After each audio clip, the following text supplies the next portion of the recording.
semn de înaltă apreciere a interesului susținut față de țara noastră și a sprijinului constant acordat României, pentru viziunea pusă în dezvoltarea și realizarea securității euroatlantice, pentru promovarea cooperării la nivel internațional, în vederea abordării cu succes a provocărilor noului mileniu, președintele României decretează: se conferă Ordinul Național Steaua României în grad de mare ofițer domnului ambasador Alexander Vershbow, secretar general adjunct al Organizației Tratatului Atlanticului de Nord. Semnează președintele României Klaus Werner Iohannis. Domnule ambasador, onorată asistență, doresc să mulțumesc ambasadorului Vershbow pentru întreaga sa activitate ca adjunct al secretarului general al NATO și pentru contribuția sa directă și importantă la îndeplinirea obiectivelor alianței. Mandatul său a avut loc într-o perioadă extrem de dinamică și într-un context de securitate foarte complex, marcat de o lipsă de predictibilitate accentuată, în care Alianța Nord-Atlantică a fost nevoită să gestioneze simultan o serie întreagă de provocări și amenințări serioase, deopotrivă în vecinătatea sa estică și în cea sudică. Într-un astfel de context, experiența și expertiza deosebite ale ambasadorului Vershbow s-au dovedit extrem de prețioase pentru alianță. Doresc să salut în mod special implicarea sa activă în facilitarea consensului la nivel aliat cu privire la o serie de subiecte importante și complexe. Unitatea și solidaritatea membrilor NATO sunt cele mai importante aturi ale alianței, iar adjunctul secretarului general a jucat un rol extrem de util și de apreciat în acest sens. Toate acestea se adaugă la gestionarea directă a numeroase dosare foarte importante, în calitatea sa de reprezentant special pentru Smart Defense, pentru inițiativa Defense Capacity Building sau în domenii precum reforma informațiilor la nivelul NATO. În raport cu aceste teme, ambasadorul Vershbow a fost un deschizător de drumuri, implicându-se direct și eficient, astfel încât NATO a putut să-și asume un rol nu numai ambițios, dar și credibil și mai ales eficace în gestionarea amenințărilor actuale. Experiența sa deosebită și înțelegerea profundă a evoluțiilor din vecinătatea estică a alianței au fost determinante în definirea măsurilor de consolidare a flancului estic al NATO. La fel de apreciată a fost și implicarea sa activă în consolidarea sprijinului alianței pentru țările partenere și în aprofundarea dialogului cu acestea. Nu în ultimul rând, doresc să-i mulțumesc ambasadorului Vershbow pentru că a fost un prieten adevărat al României, care ne-a înțeles preocupările și ne-a sprijinit în promovarea obiectivelor noastre la nivel aliat. Pentru toate acestea și în semn de înaltă apreciere a sprijinului constant acordat României, pentru viziunea pusă în dezvoltarea și realizarea securității euroatlantice, am decis conferirea acestui înalt ordin național domnului ambasador Vershbow.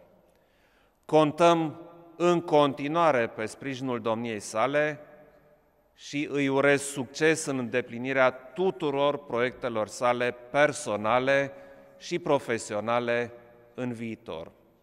Vă mulțumesc.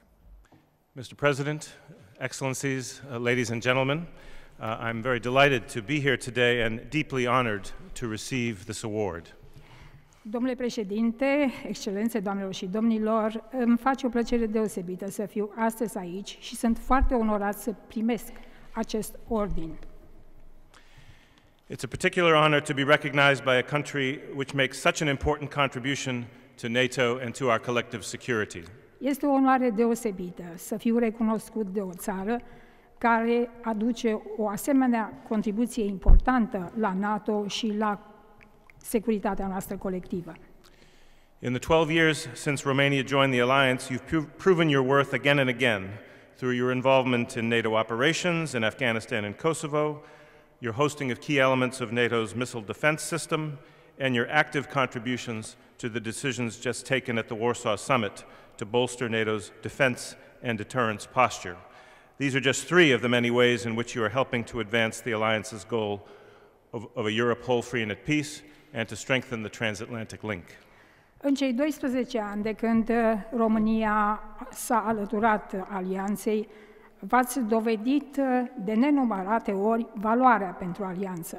Prin implicarea dumneavoastră în operațiunile NATO din Afganistan și Kosovo, prin faptul că ați găzduit elemente cheie ale sistemului de apărare antirachetă al NATO, prin contribuțiile dumneavoastră active la hotărârile de la summitul de la Varșovia pentru a întări apărarea NATO și pentru a consolida pozițiile sale. Acestea sunt doar 3 din multele maniere prin care dumneavoastră ați ajutat la atingerea obiectivelor alianței, acelea unei Europe unite, libere, întregi, în pace și pentru consolidarea legăturii transatlantice.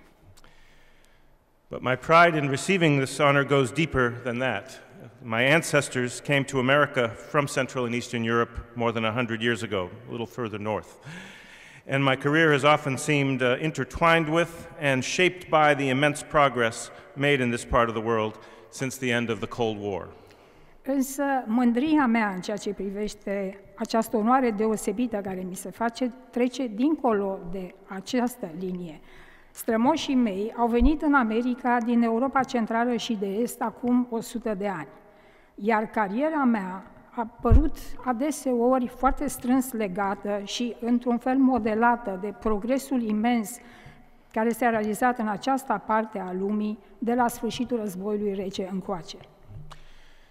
During the 1990s, while serving twice at NATO and in between at the National Security Council in Washington, I was closely involved in efforts to transcend and dismantle the barriers which for too long divided Europe. În anii 90, în timp ce am lucrat de 2 ori la NATO și între cele 2 intervale în cadrul Consiliului Național de Securitate de la Washington, a fost implicat foarte profund în eforturile care s-au făcut pentru a se trece și depăși barierele care divizaseră Europa prea multă vreme. I remember that as a time of excitement and optimism, the West reaching out to former Warsaw Pact nations, including to a democratic Russia, in pursuit of peaceful cooperation for the benefit of all. Îmi aduc aminte de acele vremuri de emoție și optimism.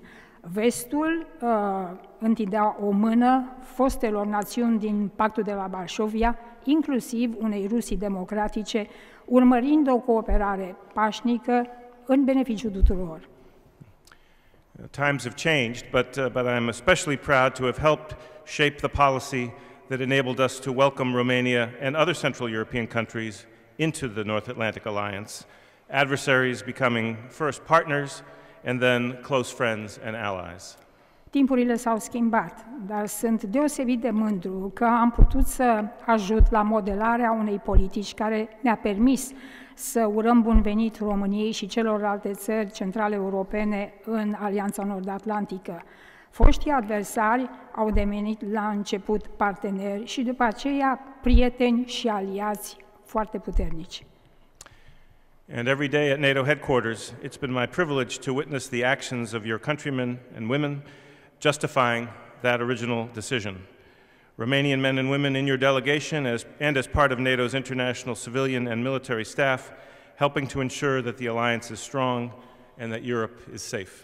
Și în fiecare zi, la sediul central al NATO, am avut privilegiul să fiu martor la activitățile compatrioților dumneavoastră care au justificat acea hotărâre inițială.